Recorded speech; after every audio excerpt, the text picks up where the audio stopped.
Siya pala ang isa sa kadate ni Bunso Migs Malino ngayong araw ng mga puso. Sino siya ating kilalanin?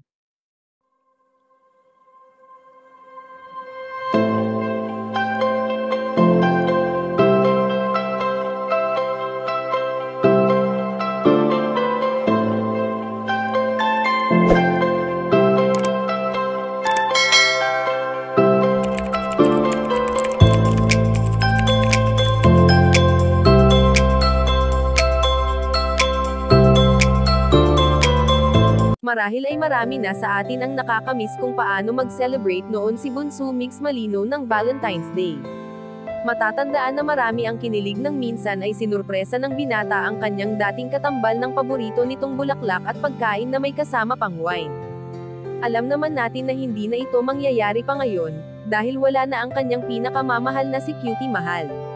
Sa nakalipas na ilang taon na nag-iisa ang binata, ay palagi nitong banggit na ayos lamang sa kanya na wala siyang jowa basta nandyan ang kanyang buong pamilya.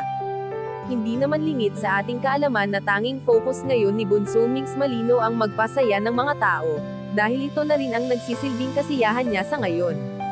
Subalit mayroon ngang isang bagay na hindi kayang itago ni Bunso Migs Malino sa kanyang mga taga-suporta, at ito ay ang kanyang lungkot na paminsan-minsan ay kanyang nararamdaman lalo na sa tuwing siya ay nag-iisa.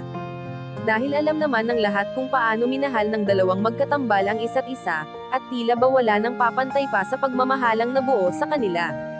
Sa ngayon nga ay ayon sa aming impormasyon na nakalap na isa sa kadate ni Bunso Migs Malino ngayong Valentine's Day ay ang nakakabatang kapatid nito na si Nene. Wala nang masasaya pa sa pamilya Malino dahil sa pagkakaroon nila ng solid na pagsasama simula noon hanggang ngayon. Kayo mga kachika, anong masasabi nyo dito? Please leave the comment and don't forget to subscribe.